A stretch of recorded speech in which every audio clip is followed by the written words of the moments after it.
You've filled your patio with beautiful containers, you've planted everything with care, and within weeks, half your plants look sad, wilted, or worse. Here's the truth nobody tells beginners. Container gardening isn't just miniature in-ground gardening, and the mistakes that kill potted plants are often invisible until it's too late. The good news is that once you understand what's really happening beneath the soil surface, you can turn every container into a thriving little ecosystem that produces more flowers, more herbs, and more vegetables than you ever thought possible in such a small space. If you're tired of watching your container plant struggle while your neighbor's deck looks like a botanical garden, stick around because I'm about to walk you through the 7 deadliest container mistakes and exactly how to fix them. By the end of this video, you'll know more about container care than most gardeners learn in years of trial and error. Hey everyone, thanks for stopping by today. If you love growing things in small spaces or you're curious about making your porch or balcony more productive, go ahead and hit that subscribe button so you don't miss future tips. The first mistake is one that seems completely harmless, but it's actually the #1 killer of container plants across the country, and that's using garden soil or topsoil instead of proper potting mix. When you're standing in the garden center staring at bags of soil, it's tempting to grab the cheapest option or to think that dirt is dirt.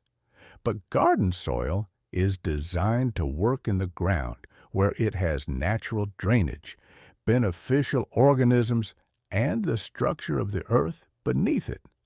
The moment you put garden soil into a container, everything changes. Garden soil compacts dramatically when it's confined, squeezing out the air pockets that roots desperately need to breathe. Within a few weeks, your container becomes a dense, airless brick that stays soggy after every watering and dries into concrete during hot spells. Roots suffocate, beneficial microbes die off, and your plants enter a slow decline that looks like underwatering, even though you're drowning them. The fix is simple but absolute. Always use potting mix formulated specifically for containers, never garden soil or topsoil. Quality potting mix contains ingredients like peat moss or coconut coir, perlite, vermiculite, and composted bark that create a light, fluffy structure that holds moisture while allowing excess water to drain freely and keeping plenty of air spaces around the roots. Yes, good potting mix costs more up front, but it's the foundation of everything else you do. And trying to save $5 on soil will cost you $50 in dead plants by mid-summer. When you're filling your containers in spring, fluff the potting mix as you work, breaking up any compressed chunks so it stays light and airy. If you're reusing containers from last year, don't just top off the old soil. Remove at least half of it, break up what remains, and mix in fresh potting mix to restore structure and nutrients. Have you ever wondered why your friend's container plants seem to thrive while yours struggle, even though you're both watering the same amount? The second mistake sneaks up on everyone, and it's choosing containers without adequate drainage holes. This seems so basic that most people assume their pots must have drainage. But you'd be shocked how many decorative containers, ceramic pots, and especially those gorgeous glazed planters from home stores either have no holes at all or have holes so tiny they might as well not exist. Without proper drainage, every watering builds up in the bottom of the pot, creating a waterlogged zone where roots rot within days. The plant might look fine at first because the top few inches of soil dry out normally, but down below the root system is literally drowning in stagnant water that's depleted of oxygen. By the time you notice the plant is in trouble with yellowing leaves, wilting despite wet soil, and that characteristic sour smell of root rot, the damage is usually irreversible. The solution depends on the container. For plastic and resin pots, drill additional drainage holes yourself using a 1/4-inch drill bit, spacing them every few inches across the bottom. For ceramic or terracotta, use a masonry bit and drill slowly with light pressure to avoid cracking. If you absolutely must use a decorative container without drainage, perhaps because it's a cherished heirloom or an expensive piece, then use it as a cache pot. Plant in a slightly smaller nursery pot with excellent drainage and set that inside the decorative container, removing the inner pot to water it in the sink and letting it drain completely before returning it. This double pot method gives you the beauty of that special container without sentencing your plant to root rot. Another critical point about drainage: the old advice about putting gravel or pottery shards in the bottom of pots is actually counterproductive. Research has shown this creates a perched water table where water accumulates at the interface between the gravel and the soil above it, making drainage worse instead of better. Skip the gravel layer entirely and just use quality potting mix from bottom to top. For containers sitting on wood decks or nice patios, use pot feet or small blocks to elevate them an inch off the ground so water can escape freely and air can circulate underneath, preventing both rot on your decking and allowing better root health. What's the most beautiful container you've ever seen that turned out to be a plant death trap? The third deadly mistake involves watering, but not in the way most people think. Everyone worries about underwatering their containers, but the real killer is inconsistent watering that swings wildly between bone dry and soaking wet. Container plants exist in an artificial environment where they're completely dependent on you for water, unlike garden plants that can send roots deeper when the surface dries out. When a container dries out completely, especially during hot weather, the potting mix can become hydrophobic, meaning it actually repels water instead of absorbing it. You pour water on top and it runs straight down the sides and out the drainage holes without ever penetrating the root ball. Meanwhile, the plant is still desperately thirsty. Then you panic and overwater, creating soggy conditions that stress the already weakened roots. This cycle of drought and flood is incredibly damaging and causes more container plant deaths than steady, slight underwatering ever would. The fix is to establish a consistent watering routine based on observation rather than a rigid schedule. Check your containers daily during warm weather by sticking your finger 2 inches down into the soil. If it feels dry at that depth, it's time to water. If it's still moist, wait another day. When you do water, water thoroughly until you see it flowing freely from the drainage holes, ensuring the entire root ball gets saturated. This encourages roots to grow throughout the container rather than staying near the surface. For containers that have become hydrophobic, set them in a large basin or bucket of water and let them soak for 20 to 30 minutes until the potting mix rehydrates completely. In the heat of summer across most of the country, containers may need watering twice daily, especially smaller pots and those in full sun. Larger containers hold moisture longer, and terracotta pots dry out faster than plastic or glazed ceramic, so adjust your attention accordingly. One trick that saves countless plants: group containers together rather than spacing them far apart. When pots are clustered, they create a microclimate with higher humidity and shade each other's sides, reducing water loss significantly.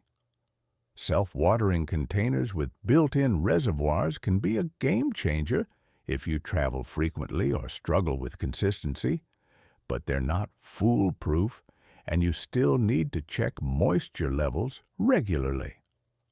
Adding a 2-inch layer of mulch on top of the potting mix helps tremendously by slowing evaporation and keeping roots cooler.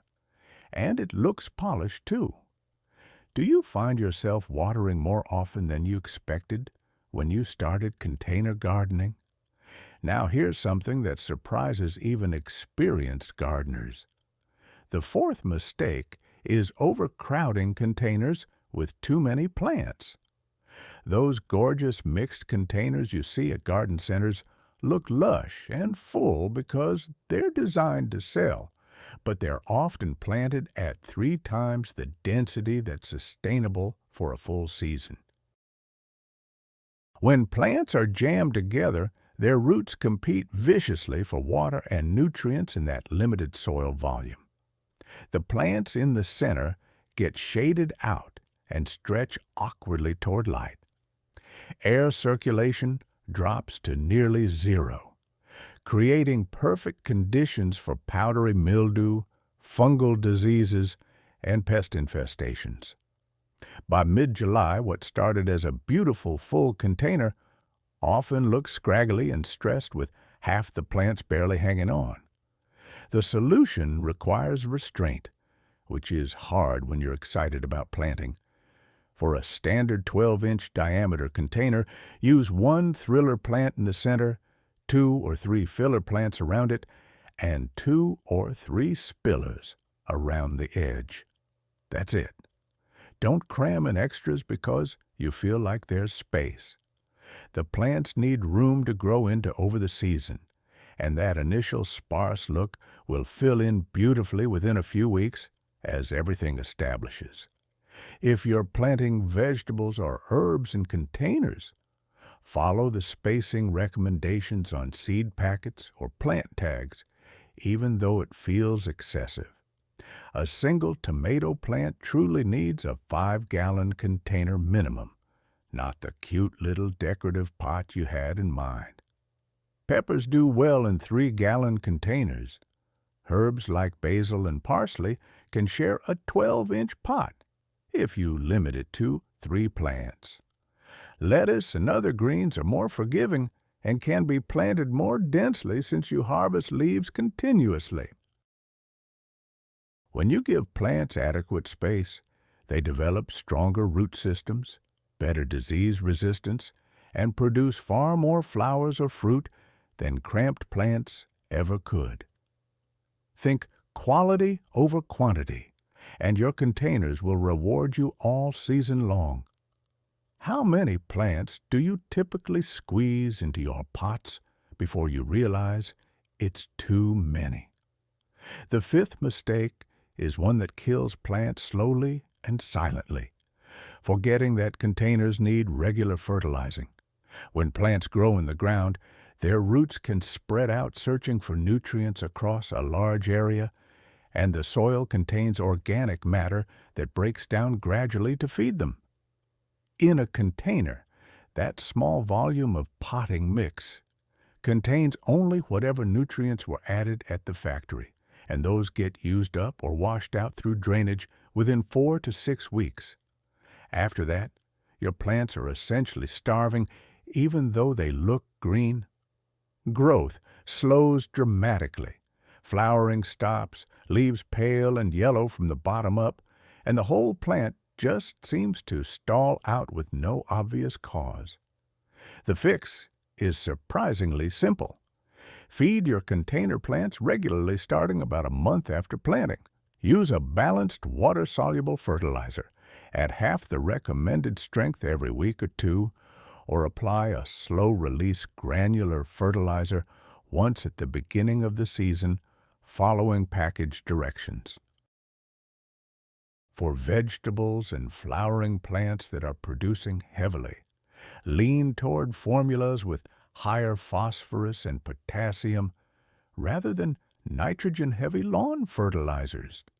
Tomatoes, peppers, and flowering annuals are especially hungry and benefit from consistent feeding throughout the growing season. Herbs generally need less fertilizer and can actually lose flavor if overfed, so go light with them. Organic options like fish emulsion, seaweed extract, or compost tea work beautifully and add beneficial microbes along with nutrients. The key is consistency rather than intensity. Light, regular feeding beats heavy occasional doses that can burn roots or wash away wastefully. If you notice your plants have stopped growing or flowering, even though watering and light seem fine, nutrient deficiency is often the hidden culprit. Have you ever had a plant that just seemed stuck until you started fertilizing? The sixth mistake catches people off guard because it seems like it shouldn't matter. But using containers that are the wrong size for your plants causes all kinds of problems. Pots that are too small force roots into a cramped, tangled mass that can't absorb water or nutrients efficiently. And the limited soil volume dries out so fast that plants wilt between waterings no matter how diligent you are. Pots that are excessively large for a small plant create the opposite problem.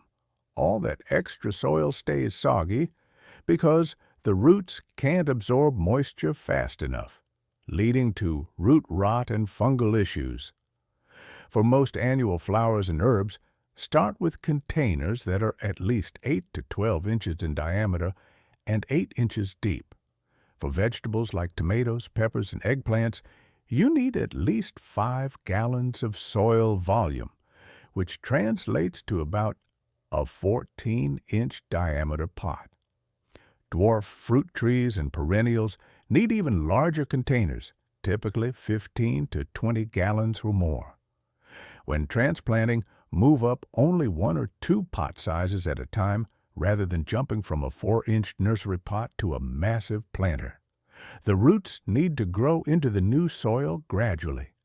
Terracotta pots breathe and dry out faster than plastic, which can be an advantage in humid climates like the Southeast, but a disadvantage in hot, dry areas of the Southwest where moisture retention matters more.